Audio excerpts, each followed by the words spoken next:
Well, I've been part of the Truth and Reconciliation event here in Edmonton, and today, as the United Church of Canada, which I'm a part of, I made a statement to the Commissioners' sharing panel that apologized to First Nations people in general for the imposition of culture and ways that were not the ways of the First people here. And the apology really speaks to how the arrivers, the newcomers to this land, didn't value and recognize the gifts and the spirituality of the people here. It's difficult to know where to begin my remarks this morning. The existence of residential schools will forever be among the great wrongs of Canadian history. An example of the profound harm we are capable of when inequality, paternalism, and racism prevail over our sense of common humanity. Well, so much of it is story for me.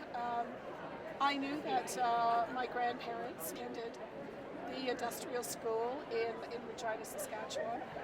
And I heard stories as I was growing, how they came together, perhaps even arranged marriage. Mary Cody, who attended the residential school, I just can't imagine what it would have been like for my grandparents having to shift, their culture so fast, like in their lifetime. I get the sense that my grandmother was challenged maybe by the, I don't know, the missionaries at the time, and that perhaps my grandmother, could stand up for herself too sometimes, but she's the one who realized that I wasn't a Margaret, I was a Maggie, so I am always thankful to my grandmother Murry who said I'm Maggie, and so I don't have too many memories of her. But certainly a lot of memories of my grandfather, Fred Dieter. We understood, that my grandfather was a very successful farmer, and that industrial school prepared him for that, and prepared my grandmother to be a housewife, and be about those domestic realities. I want to ask the children and the grandchildren of survivors, all of those who are related to survivors, to stand up as well.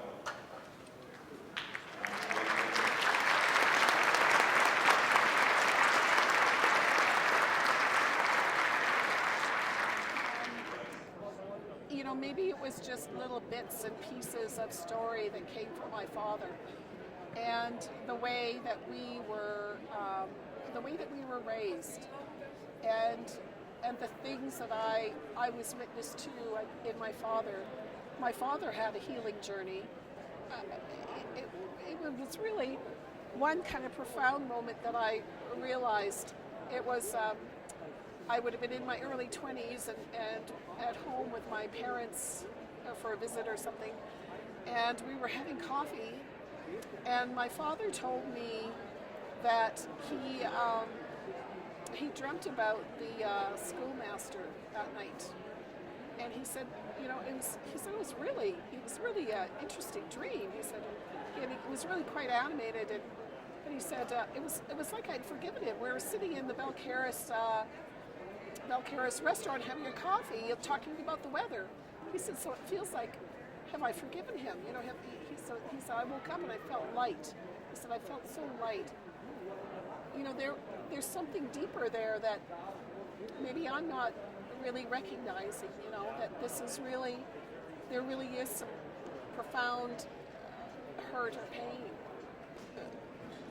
It's going back to my father's dream.